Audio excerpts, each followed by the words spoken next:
Pocos lugares nos han dicho más sobre la vida en el Imperio Romano que la antigua Pompeya. Millones de turistas vienen aquí cada año para ver los restos de esta ciudad destruida por el volcán Vesubio.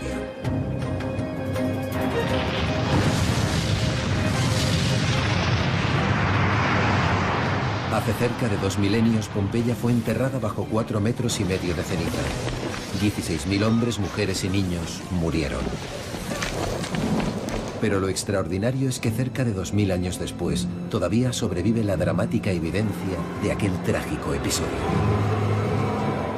Estas extrañas figuras no son estatuas, sino los restos de personas, congelados en los últimos segundos de su vida. No existe nada parecido. Durante siglos ha sido un misterio saber por qué se quedaron en esta extraordinaria posición. Ahora, por medio de la nueva tecnología y experimentos de vanguardia, los científicos nos enfrentarán cara a cara con 2 de las víctimas del Vesubio. Revelarán los secretos de este mortífero volcán y finalmente revelarán qué clase de muerte agónica petrificó a estas personas en estas extrañas contorsiones. Pompeya, el misterio de las personas congeladas en el tiempo. Año 79 después de Cristo, la ciudad romana de Pompeya. Un puerto bullicioso, punto de salida al mar Mediterráneo y al imperio comercial que se extiende más allá. Pompeya albergaba a 20.000 personas, que no sabían que estaban viviendo a la sombra de un volcán que se convertiría en el más famoso de Europa.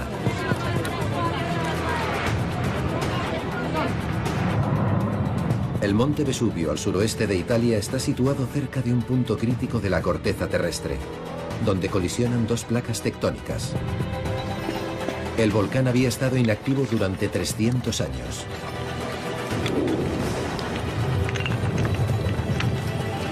Pero el 24 de agosto volvió rugiendo a la vida.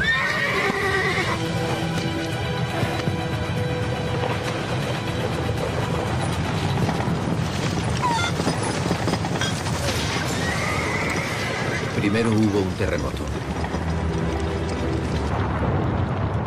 Luego el Vesubio erupcionó. Un gigantesco tapón de roca y tierra fue lanzado al aire, en una explosión 1000 veces más potente que la bomba que cayó sobre Hiroshima.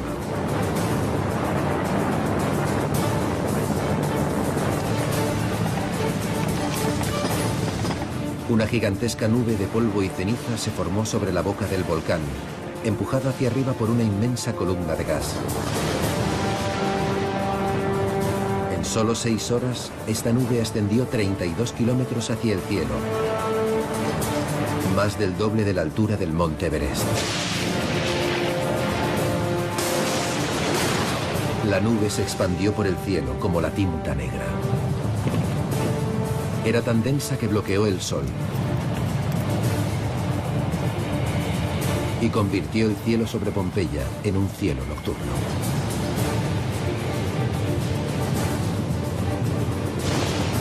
Los fuegos se expandían por las laderas de las montañas, las tormentas de relámpagos rasgaban el cielo. Este fue uno de los mayores desastres naturales que el mundo antiguo conoció. Durante más de 18 horas el Vesubio escupió miles de toneladas de roca, piedra pómez y ceniza a la atmósfera.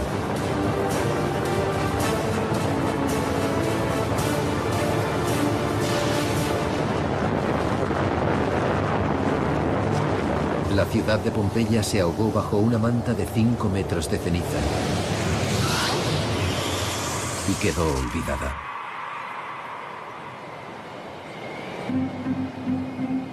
Dieciséis siglos más tarde, Pompeya fue redescubierta. Los arqueólogos comenzaron a descubrir un lugar diferente a cualquier otro existente en el mundo. La ceniza volcánica había formado un sello sobre la ciudad. Encerrada debajo hallaron una instantánea perfecta de la vida romana. Preservados casi intactos se encontraron templos, casas de baños y el anfiteatro de piedra más antiguo del mundo.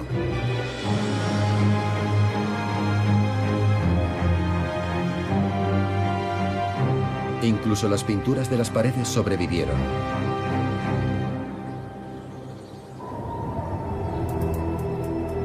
Pero por debajo de las cenizas emergió algo más profundamente misterioso. Desperdigados por la ciudad se diseminaban los cuerpos de los muertos. Ellos también habían quedado sepultados bajo la ceniza volcánica. Al quedar cubiertos por la ceniza, la carne se desintegró, pero una impronta perdurable permaneció. El instante agonizante de la muerte de cada persona había sido captado para siempre. A mediados del siglo XIX, un grupo de arqueólogos italianos preservaron las formas huecas que quedaron atrás con moldes de yeso.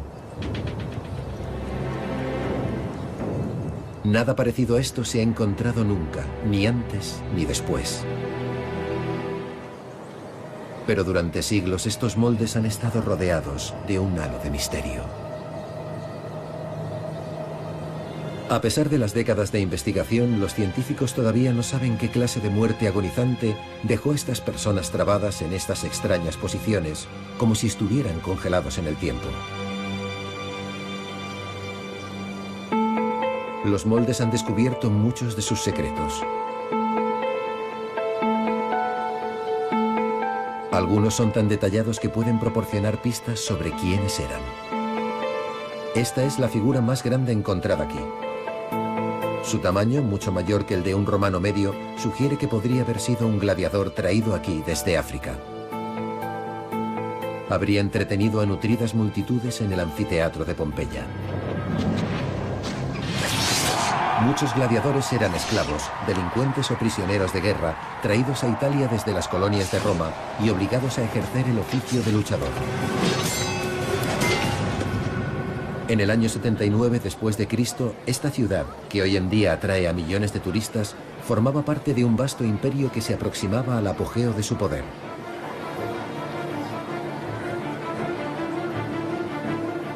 Los territorios bajo el control romano se extendían desde el norte de Inglaterra por todo el norte de África y más allá, hacia el Oriente Medio. La población de este lugar era un reflejo del imperio. Creo que una enorme variedad de personas vivía en la ciudad, desde los muy ricos, pasando por las clases medias, hasta los más pobres. Provenían de todas partes. Aquí vemos personas del norte de África, de Oriente Próximo, del norte de Europa, viviendo aquí, en Pompeya, todos juntos. Esta cosmopolita ciudad estaba concebida para el entretenimiento. Los arqueólogos han encontrado edificios que en su día fueron bares, restaurantes y teatros. Al caminar por las calles te haces una idea del tipo de actividades que había aquí para que las personas se entretuvieran. Incluso las propias calles eran espacios increíblemente activos donde la gente pasaba mucho tiempo, como hacen los italianos en la actualidad, socializando con la gente. Cada centímetro cuadrado de esta ciudad podría haber estado dedicado al esparcimiento o a actividades sociales. Numerosos murales y mosaicos han revelado detalles complejos de la vida diaria.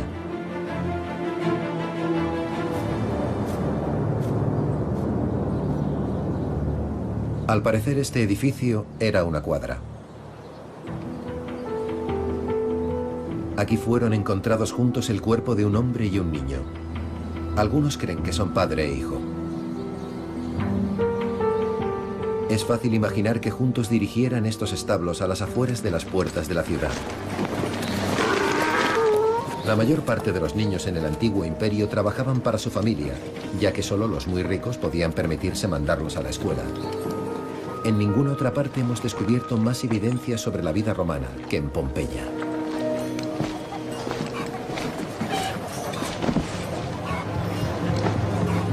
Ahora los científicos quieren saber de una vez por todas cómo el niño y las otras víctimas quedaron congelados en el tiempo cuando murieron.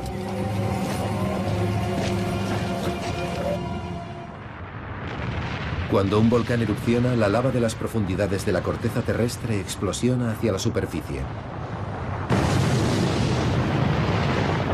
Estas rocas fundidas, recalentadas a más de 1000 grados centígrados, lo destruirán todo a su paso.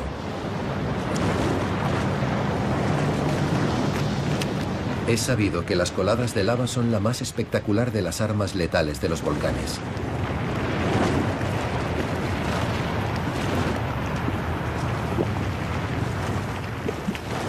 Pero la lava no mató a las personas de Pompeya. La ciudad está a 9,5 kilómetros del Vesubio. Una colada de lava habría tardado unos 6 días en alcanzarla. Eso es tiempo más que suficiente para que la población pudiera escapar. Y nunca se encontró aquí ninguna prueba de una colada de lava.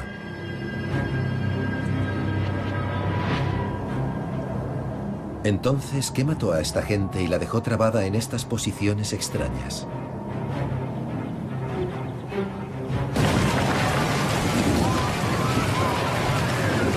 Descartada la lava, durante décadas la gente pensó que las cenizas que habían preservado la ciudad eran también responsables de matar a sus habitantes.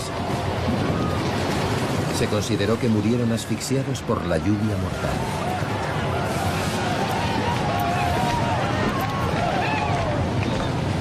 Y un extraño molde encontrado cerca del cuerpo de una mula y conocido como el mulero parecía confirmar su teoría.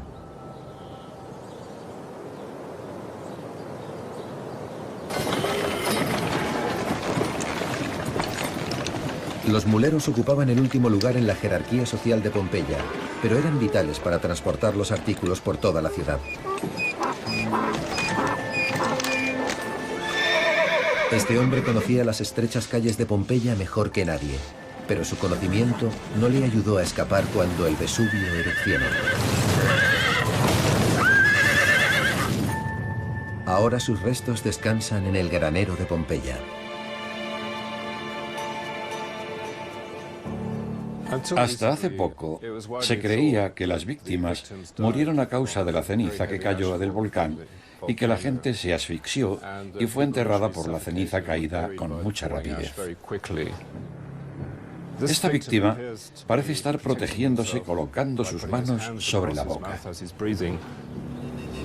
Pero al comparar este molde con las víctimas de la época moderna, Peter cree que se ha malinterpretado.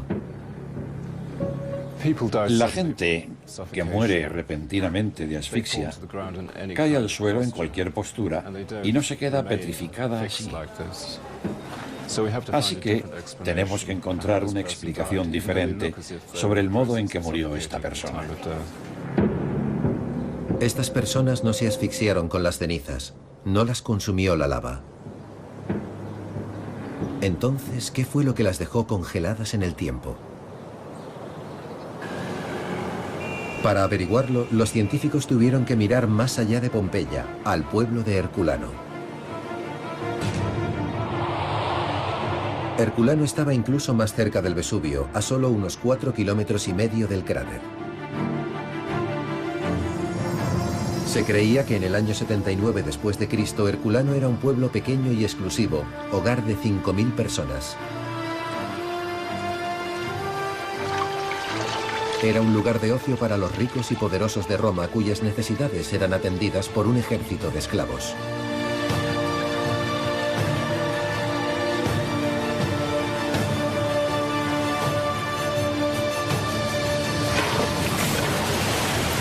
Pero también fue diezmado por el Vesubio.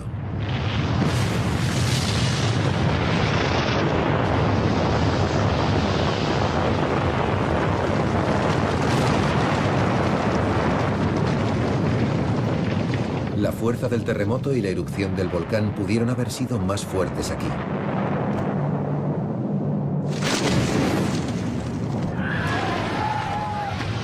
La gente vio con horror cómo la vasta nube de detritos era lanzada al aire.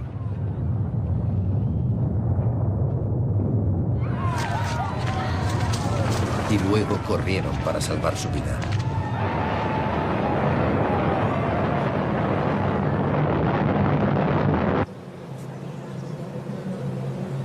Igual que Pompeya, Herculano fue milagrosamente preservado por la ceniza caída. Cuando los arqueólogos comenzaron a excavar, encontraron pocos restos humanos en comparación con los cientos que fueron hallados en Pompeya. Asumieron que la población había escapado hasta que en estos edificios, que una vez fueron cobertizos para los barcos, hicieron un descubrimiento fascinante.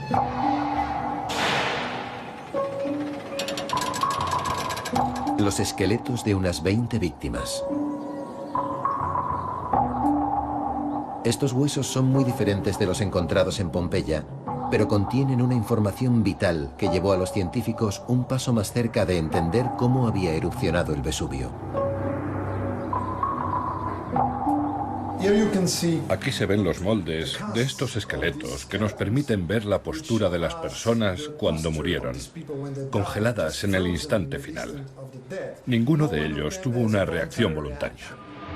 Los huesos evidenciaban que estas personas habían muerto de manera instantánea y contenían más pistas. Aquí podemos ver, por ejemplo, el cráneo de un niño completamente estallado y también, en este caso, el de un adulto. Este tipo de fracturas son típicas de personas incineradas, así como el ennegrecimiento exterior en los bordes y también en el interior del cráneo. Esto da testimonio de que en realidad el cerebro hirvió y ello produjo las explosiones de los cráneos. Sabemos que estas personas estuvieron expuestas a una temperatura de hasta 500 grados centígrados.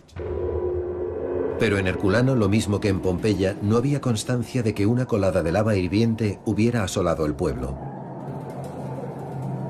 Los científicos comprendieron que el Vesubio había creado un estallido diferente de intenso calor, algo que había sido tan potente que pudo matar a gente a 4,5 kilómetros de distancia del cráter. Pero ¿cuál era el origen de este mortal infierno?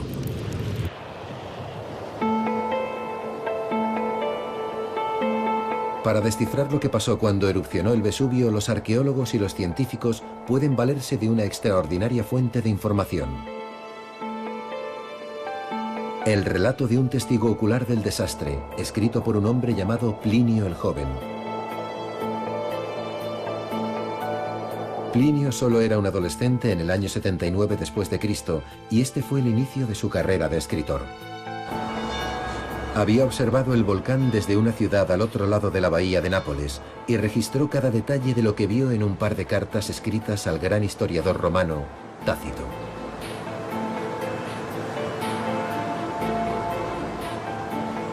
El hecho de que haya llegado hasta nosotros el relato de un testigo ocular después de 2 milenios es extraordinario, porque seguramente fueron muchos los que pudieron haber visto la erupción. Pero que uno de ellos fuera a convertirse en un gran escritor, con esa capacidad para apreciar el detalle y la observación, y que poco después fuera invitado por Tácito, el más grande de todos los historiadores romanos, para que le informara de ese acontecimiento, hace de todo ello algo extraordinario. El relato de Plinio fue tan meticuloso que ha permitido a los científicos cartografiar la erupción casi a la hora. Aunque fue escrito hace casi 2000 años, el informe de Plinio siempre se ha considerado como una fidedigna fuente de información. Podemos calificar de fiable la mayor parte de lo que Plinio escribe en sus 2 cartas a Tácito. Lo primero: creo que para un adolescente, Plinio tenía unos 17 o 18 años por entonces, ser testigo de un acontecimiento tan extraordinario tuvo que conmocionarle para el resto de su vida. Creo que ese es un factor. El otro factor es que Tácito le había pedido específicamente que le diera un informe muy preciso. Pero había una parte del informe de Plinio que nadie podía creer.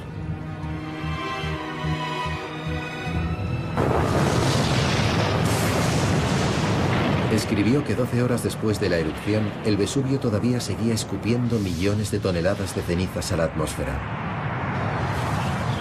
Caía como una lluvia sobre las ciudades. Pero entonces Plinio describió algo insólito. Escribió que una gran masa de material se separó de la columna eruptiva y en lugar de salir disparada al aire, fluyó por las laderas del volcán hacia abajo. Afirmó que una avalancha de gas y polvo se extendió por la tierra, cubriéndolo todo en su camino.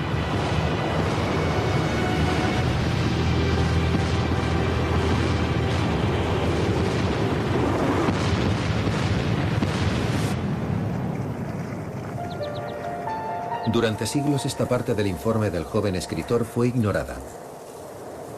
hasta que ocurrió un acontecimiento extraordinario a 8.000 kilómetros de distancia, en el estado de Washington. El domingo 18 de mayo de 1980, el monte Santa Elena erupcionó. El desastre fue captado en imágenes. Durante 9 horas, una columna vertical eruptiva de 32 kilómetros de altura propagó una nube de 500 millones de toneladas de ceniza y detritos sobre 3 estados. Cuando cayó a la Tierra, todo en un radio de 80 kilómetros quedó cubierto por una espesa capa de ceniza. Pero cuando erupcionó el monte Santa Elena, los científicos pudieron observar un fenómeno insólito captado por la cámara por primera vez. Las imágenes muestran que toda la cara norte del volcán se colapsa. Y al hacerlo libera una abrasadora avalancha de gas y polvo por la ladera de la montaña.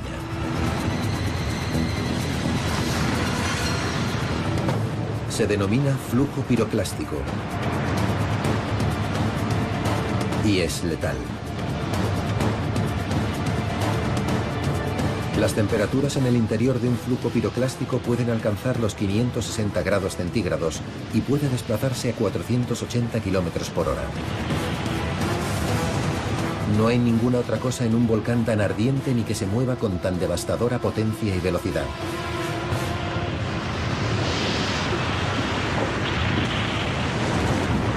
Los científicos comprendieron que esto era lo que el joven escritor Plinio había descrito 2000 años atrás en Pompeya.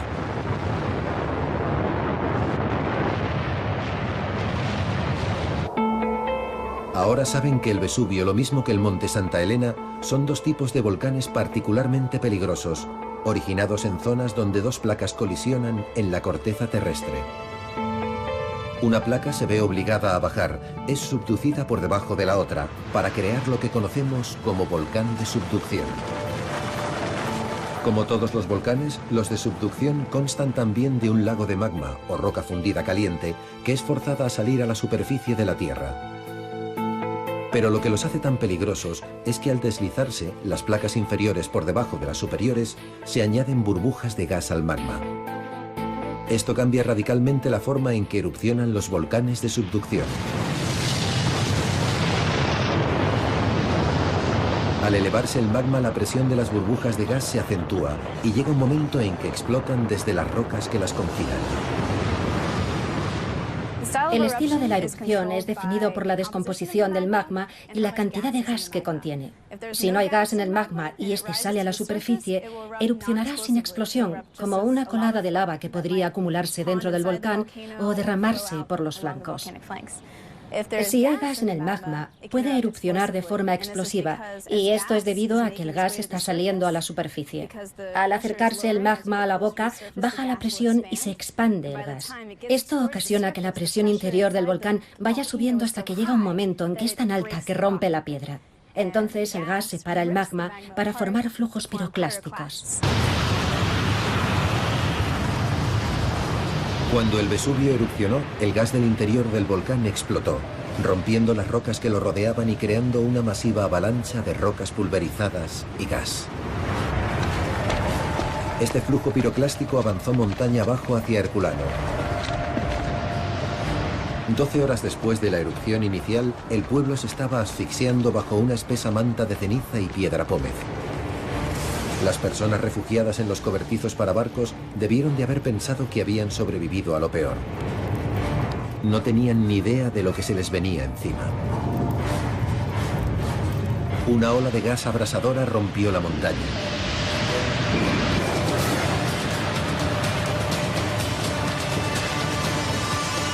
Sobrecalentada a unos 482 grados centígrados, cubrió 4,5 kilómetros en unos minutos.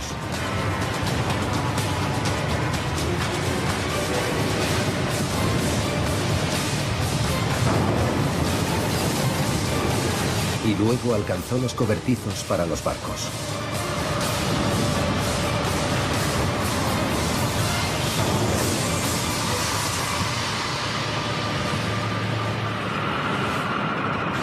Este flujo piroclástico fue lo que mató a las personas que había allí dentro. Sus cerebros sirvieron. La carne fue abrasada y separada de los huesos al instante. Aunque la masiva ola de calor arrebató a las personas todo rastro de su identidad, sus cráneos aún contienen información detallada de cuál era su aspecto.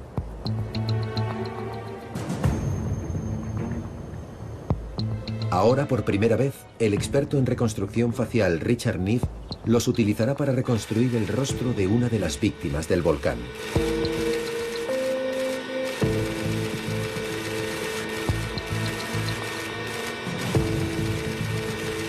Si tienes el cráneo, tienes las proporciones del rostro, la forma del mismo y la posición de los rasgos. Está todo especificado ahí porque es la armadura del rostro, como el esqueleto es la armadura del cuerpo. Richard está trabajando con el cráneo de una mujer joven que fue encontrado casi intacto. Aquí tenemos un cráneo completo y perfecto de una mujer de unos 23 años más o menos. Siempre se creyó que el cráneo perteneció a una mujer hermosa por la estructura de los huesos, por la simetría y las proporciones del cráneo. La mujer recibió el apodo de Belladonna, como la bautizó el arqueólogo que la encontró.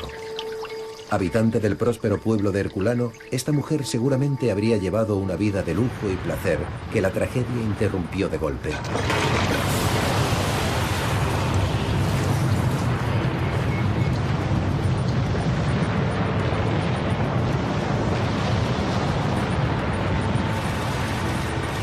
Para reconstruir el rostro de esta mujer, el equipo necesita primero crear una copia del cráneo. Usando una tecnología de vanguardia, lo escanean en 3D. Lo que tenemos aquí es un escáner en 3D. Tiene distintas lentes y la de abajo tiene una luz estroboscópica que genera un patrón en red, por lo que proyecta un patrón de líneas horizontales en un objeto. De acuerdo. En la parte superior tenemos una cámara en 3D que detecta el rostro desde un ángulo y una cámara digital extra que toma fotos. Los datos recogidos crearon una imagen completa en 3D. Ya puedes verlo. Sí. Es una mejor representación de lo que tenemos. De esto se realizará una copia del cráneo, que será la base de la reconstrucción de Richard. Lo que deberíamos poder conseguir es una réplica exacta de este cráneo y poder trabajar directamente sobre él. El cráneo intacto de Herculano permitirá a Richard reconstruir el rostro de Belladonna.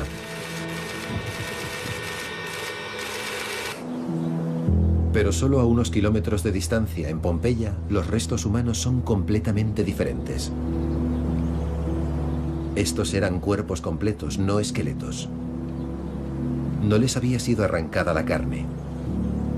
Y de manera extraordinaria, algunos de los moldes mostraban improntas de las ropas que llevaban cuando murieron. ¿Cómo pudo el mismo volcán reducir a las personas a esqueletos abrasados en un lugar y preservarlos así solo a unos kilómetros de distancia?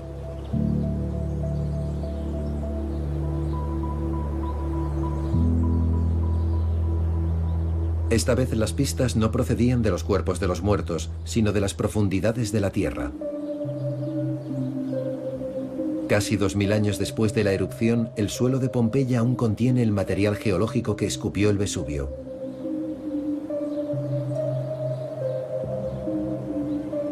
En esta antigua cantera, un corte transversal de la Tierra revela capas de la ceniza que cayó del cielo, conocidas como depósitos de caída. En su interior, los geólogos también identificaron materia que solo podía provenir de un flujo piroclástico. Estos se llaman depósitos de oleada. Esto es un depósito completo. Está muy bien ordenado. Todas las piedras pómez son del mismo tamaño, que es lo que quiero decir con bien ordenado. Puede verse que continúa sin interrupción por todo este afloramiento. Esto significa que cayó del cielo y cubrió la topografía.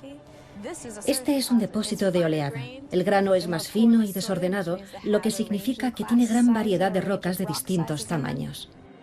Este depósito de oleada era una prueba clara del flujo piroclástico que ahora sabemos que asoló a Herculano y mató a todos los que estaban en el cobertizo de los barcos.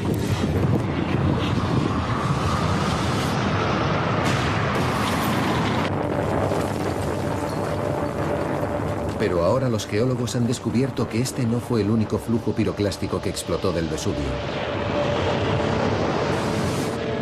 En esta pared de tierra encontraron depósitos de oleada de nada menos que 6 flujos piroclásticos. Las 6 oleadas producidas durante la erupción del año 79 después de Cristo están aquí. Este es el primer depósito de oleada. Este es el segundo. Estas oleadas cayeron y no alcanzaron Pompeya. Las 3 primeras oleadas se quedaron sin energía antes de alcanzar los muros de Pompeya. Dentro de la ciudad, la caída de cenizas había comenzado a osorizarse y aquellos que habían sobrevivido debieron haber pensado que estaban a salvo. Las pruebas arqueológicas halladas aquí sugieren que algunos, que podían haber huido de la ciudad, quizá volvieron a recoger sus pertenencias. Pero el Vesubio se estaba volviendo aún más mortífero. En este afloramiento en particular, notamos que los depósitos de oleada comienzan a ser cada vez más gruesos y sabemos, por el seguimiento que hacemos, que los más gruesos llegaron mucho más lejos. En este caso, se puede ver que al progresar la erupción, las oleadas que cayeron se volvieron más peligrosas, empezaron a desplazarse más lejos. Esta oleada de aquí solo tiene 30 centímetros de espesor y fue la que mató a las personas de Pompeya. Más de 18 horas después de que el Vesubio comenzara la erupción, la columna de cenizas compuesta de gas y detritos colapsó otra vez y expulsó un cuarto flujo piroclástico. Este finalmente tuvo suficiente energía para alcanzar Pompeya. El gas y los detritos sobrecalentados se deslizaron sobre la Tierra a una velocidad de cerca de 320 kilómetros por hora.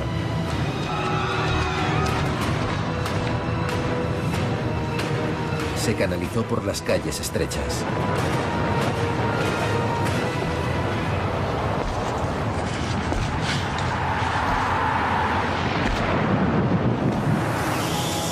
Expuesto a este nivel de calor, el cerebro hierve en fracciones de segundo y bloquea el sistema respiratorio.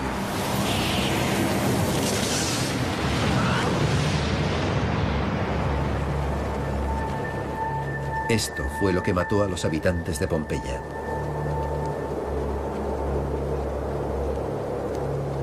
Los científicos ahora saben por qué los restos de Pompeya y Herculano tienen aspectos tan diferentes.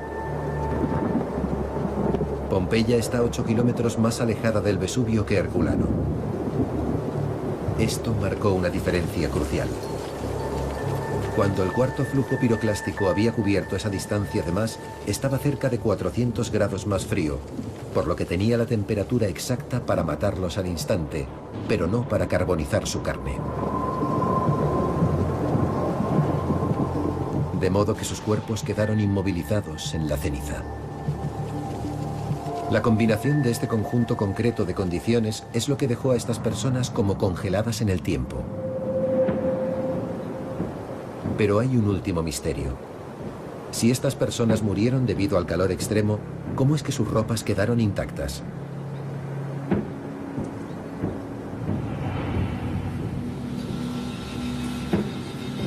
Para poder averiguarlo, esta máquina de la Universidad de Edimburgo, en Escocia, puede recrear las condiciones de un flujo piroclástico en el laboratorio.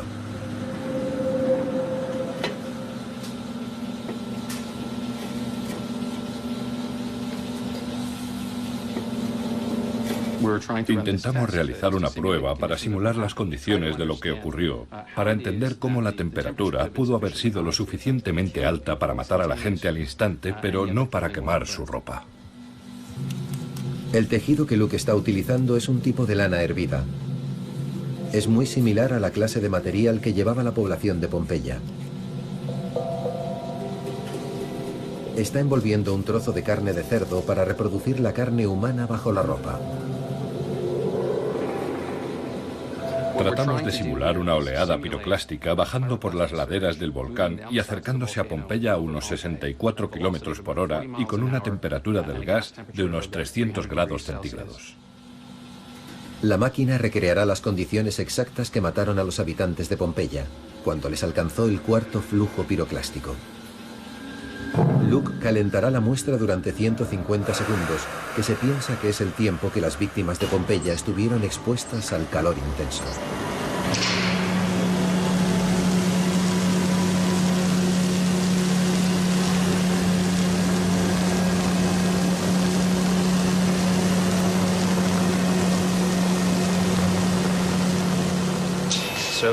Si abrimos la muestra, vemos que tenemos cierta decoloración del tejido de lana a lo largo del perímetro.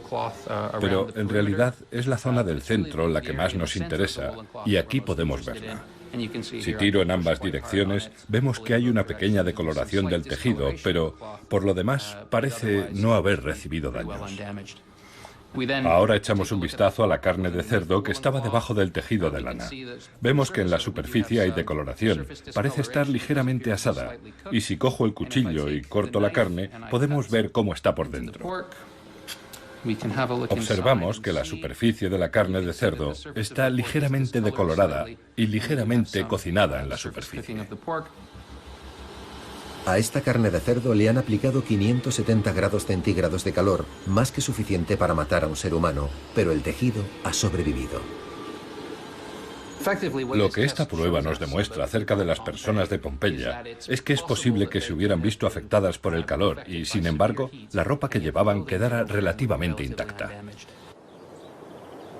Y los científicos ahora también saben exactamente qué fue lo que dejó congeladas a las personas de Pompeya en estas extrañas posturas. Es extraordinario que a pesar de largos años de investigación todavía haya pistas en Pompeya que se pasaran por alto durante tanto tiempo. Esto es lo que se conoce como Macellum. En su día fue un animado mercado interior de Pompeya, el alegre y a veces maloliente punto de encuentro de los habitantes de la ciudad. Ahora es el último lugar de descanso de dos víctimas del Vesubio.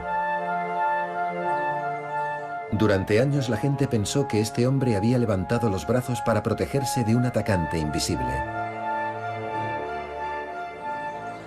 Se llama postura pugilística porque recuerda la postura de un boxeador en un combate con los brazos levantados para protegerse del oponente o intentando protegerse el rostro de alguien. Ahora los científicos forenses saben lo que significa esta postura. Vemos este aspecto cuando la gente muere en un incendio en su casa, por ejemplo, o cuando mueren quemados y el cuerpo está sometido a un calor extremo en el momento de la muerte. Significa que no solo se ha quemado la piel, sino que los tejidos bajo la piel también han sido afectados. Por eso, cuando los músculos comienzan a arder, se contraen y hacen que los brazos y las piernas se doblen de esta manera. La postura es una reacción completamente involuntaria. El calor del flujo piroclástico provocó espasmos en el cuerpo de este hombre. Los cuerpos retorcidos dejaron una impronta duradera en la ceniza que al final los rodeó para crear algo nunca visto ni antes ni después.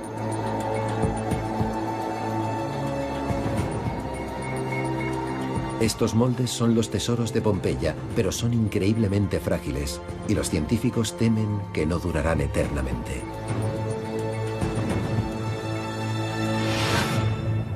El experto en reconstrucción facial Richard Neve está trabajando para recrear el cráneo de la Bella Donna de Herculano.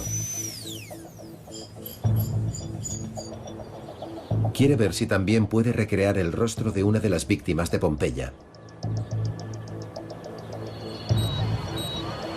Para hacerlo necesita acceso al cráneo encerrado dentro del molde de yeso.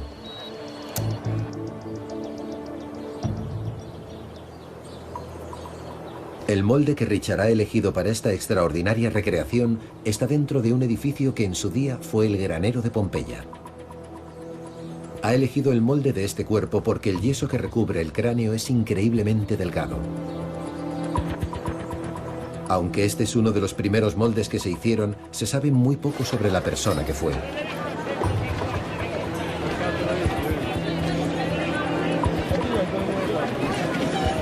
Creemos que se trata de un hombre, debido a su complexión grande. De dónde era y cómo se ganaba la vida sigue siendo un misterio. Pero ahora por primera vez podría ser posible ver qué aspecto tenía. 1, 2, 3. Para llevarlo a cabo, el equipo cree que por medio de una máquina portátil de radiografías serán capaces de ver el cráneo que hay dentro del yeso.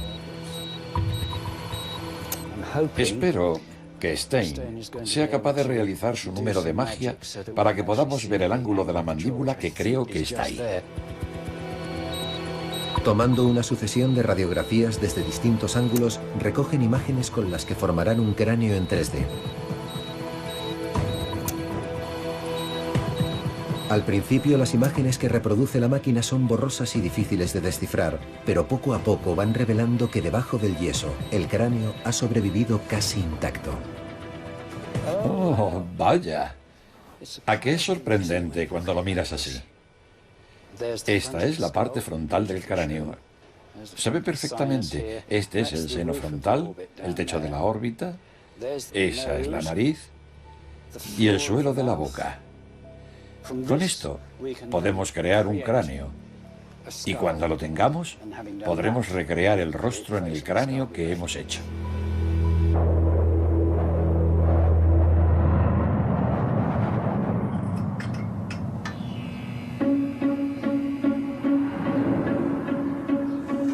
En su estudio de Inglaterra, ateniéndose a las medidas de las radiografías y del escáner en 3D, Richard ha confeccionado copias de los cráneos de ambos, Belladonna y el hombre de Pompeya.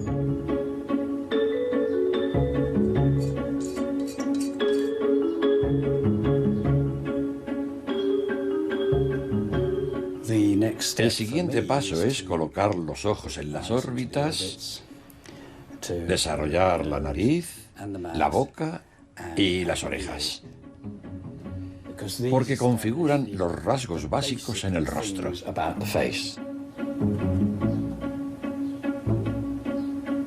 Richard forma capas de músculo y tejido suave, siguiendo el contorno exacto del cráneo.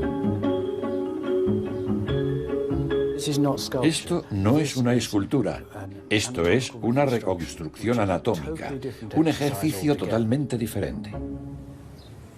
Tras 2 meses de preparativos, las reconstrucciones de Richard están terminadas. Belladonna ha sido devuelta al pueblo en que vivió una vez.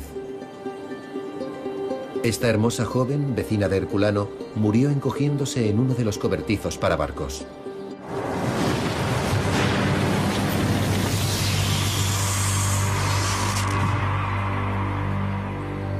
Ahora su rostro ha sido reconstruido basándose en la anatomía del cráneo.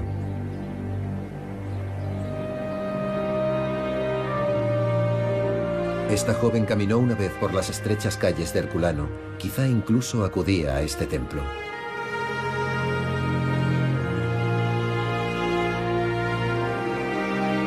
Richard también ha reconstruido el rostro del hombre de Pompeya. Nunca sabremos exactamente quién era, pero sí sabemos cómo murió.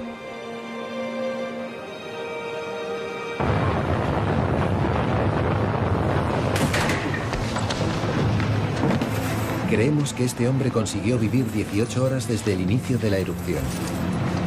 Puede que intentara recoger sus pertenencias.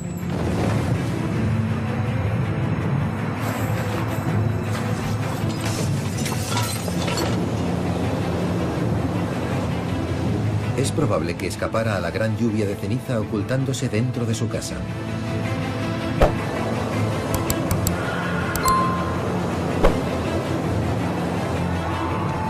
Al amanecer del día siguiente pudo haber pensado que estaba a salvo y trató de huir de la ciudad, pero no llegó muy lejos.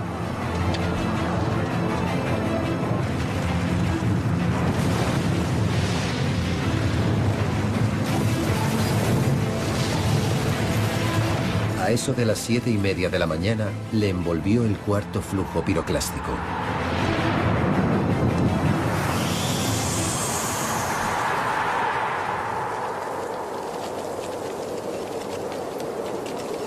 Cerca de 2000 años después de su muerte, Richard le ha traído de vuelta al granero de Pompeya, donde el molde de su cuerpo yace ahora.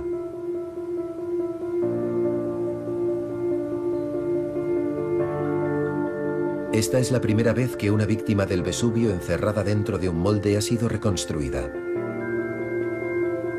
Las proporciones del rostro del hombre son una coincidencia exacta del cráneo que todavía está debajo del yeso. El misterio sobre cómo estas personas quedaron congeladas en el tiempo por fin ha sido resuelto. Los esqueletos quemados y carbonizados en Herculano, las pruebas del monte Santa Elena, la postura contorsionada del molde del cuerpo en Pompeya y los resultados de la prueba del tejido, todo ello ha demostrado que estos restos fueron el resultado de un extraordinario cúmulo de circunstancias.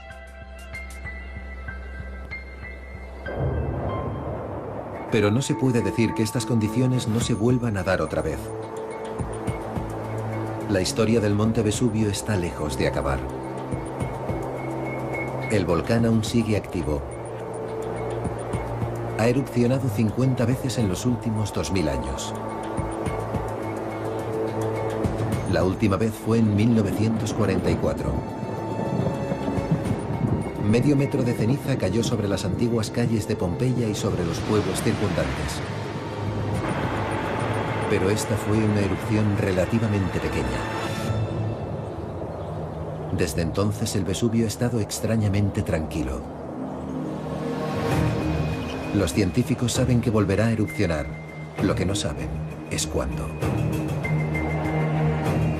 Por desgracia, no hay forma de predecir la siguiente erupción. Desde luego, cuando el magma comience a subir hacia la superficie, veremos señales de agitación y entonces seremos capaces de decir, sí, la erupción podría ocurrir en los próximos meses, de semanas a meses. Pero hasta entonces, va a estar tranquilo. Y el Vesubio es más peligroso que nunca. El número de personas que viven a su sombra es 35 veces mayor que en el año 79 después de Cristo.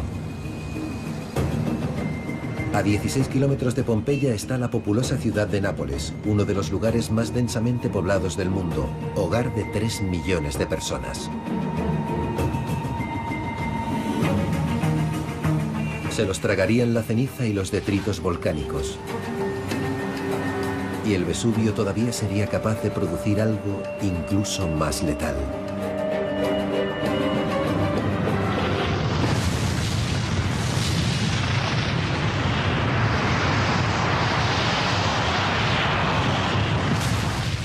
Un flujo piroclástico como el que estalló en el monte Santa Elena y como el que se tragó a los habitantes de la antigua Pompeya.